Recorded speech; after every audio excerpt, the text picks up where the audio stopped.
Pay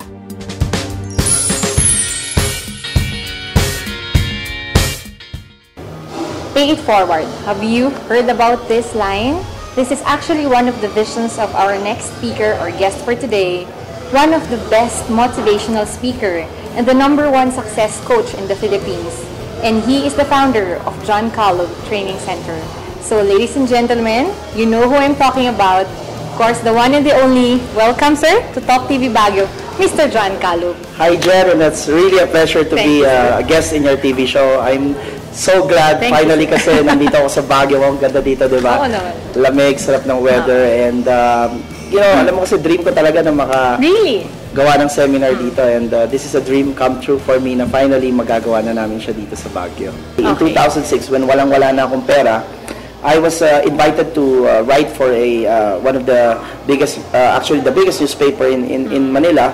Nabigyan ako ng article kasi doon eh. And I was invited to become a writer. Ang task ko was to interview successful people. And isa sa mga in-interview ko was, yung una ko actually in-interview was a man named Jack Canfield. Na hindi ko rin masyadong kilala. At in-invite niya ako for lunch. I interviewed him. And from there, sabi niya sa akin, tinanong niya ako, gusto mo bang yumaman? Well, sino ba naman hindi gusto yumaman, di ba? Oo naman. Sabi niya sa akin, mag-attend ka ng seminar ko, ng training ko. Yung time na yun, dun ko natutunan yung sikreto talaga kung paano yumaman. So, basically, yun ang shinare niya sa akin. And sabi ko sa kanya, maaaring hindi kita mabayaran ngayon ng cash.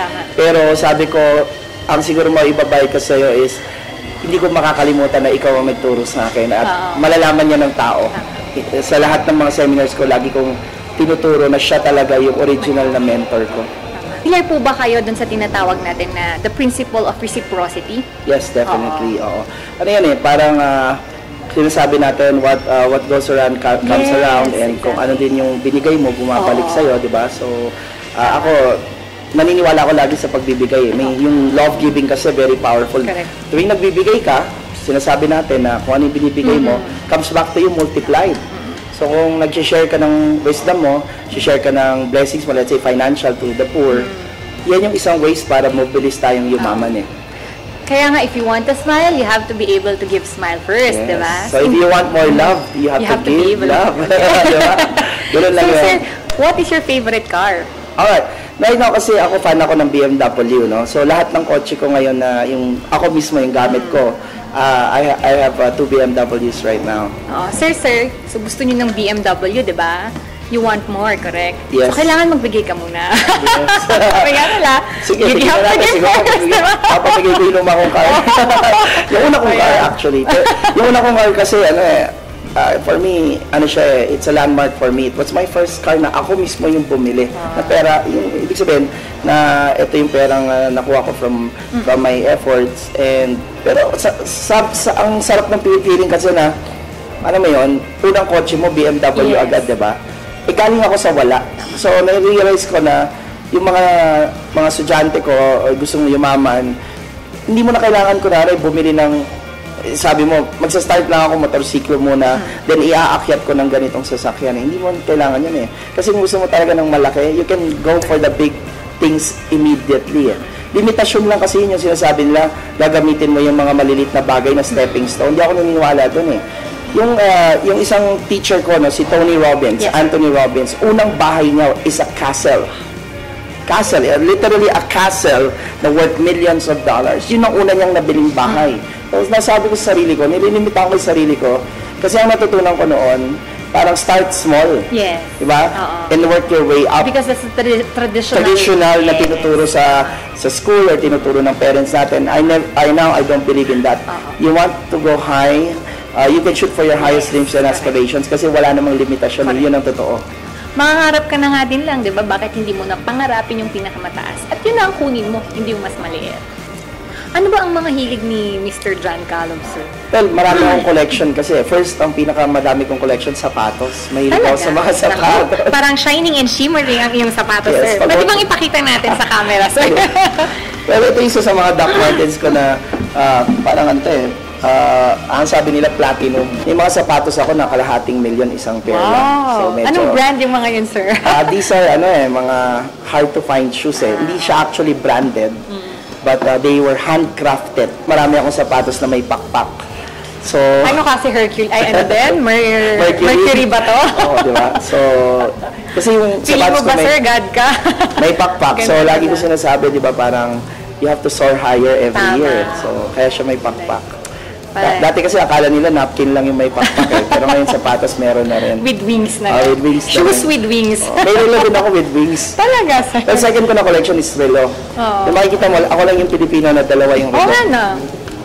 Then isa ko pang collection is, meron akong cabinet ng puro trench coats. Wow. Oo nga, napansin ko, Yes, sir. I'm a Mahilig collector ka. of trench coats. Meron akong gold na trench coat, meron akong Versace, marami eh. So, when you say gold na collection, as in their gold talaga, made out of gold or may touch of gold? Touch of gold. Touch Well, of gold. Hindi mo na masusot siguro yung yung talaga. I mean, like yung sa relo, sa sapatos. Mahirap siguro yun. Pag ginasot mo, trench coat na gold, no?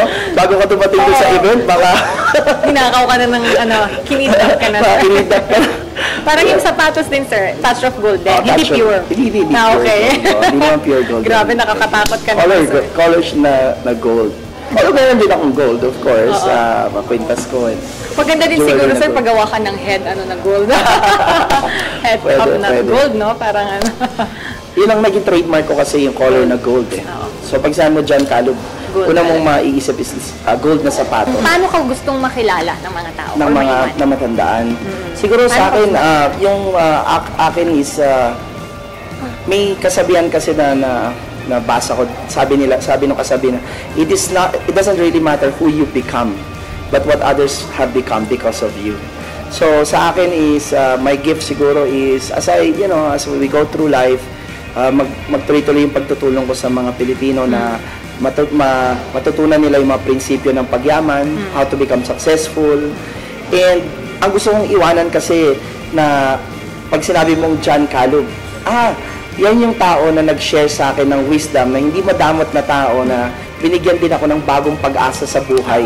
Na na-realize ko dahil sa kanya na kahit mahirap ako ngayon, kaya kong bumangon sa kahirapan dahil wala palang imposible sa Diyos. So yun yung gusto kong iwanan sa lahat ng mga tao sa buong Pilipinas. Lalo na sa mga taga Baguio City talaga. Oh, definitely, Yes, definitely. sir. Kasi you will be leaving a mark here in Baguio City with Yes. your seminars. Exactly. The best speaker in Philippines is now here in Baguio City. So let's get out of our comfort zone and discover new things in order to make our lives better and to help other people. So that is Mr. John Kalub, the #1 success coach in the Philippines. Baguio City, Kakabsat. Let's talk TV Baguio. Thank you.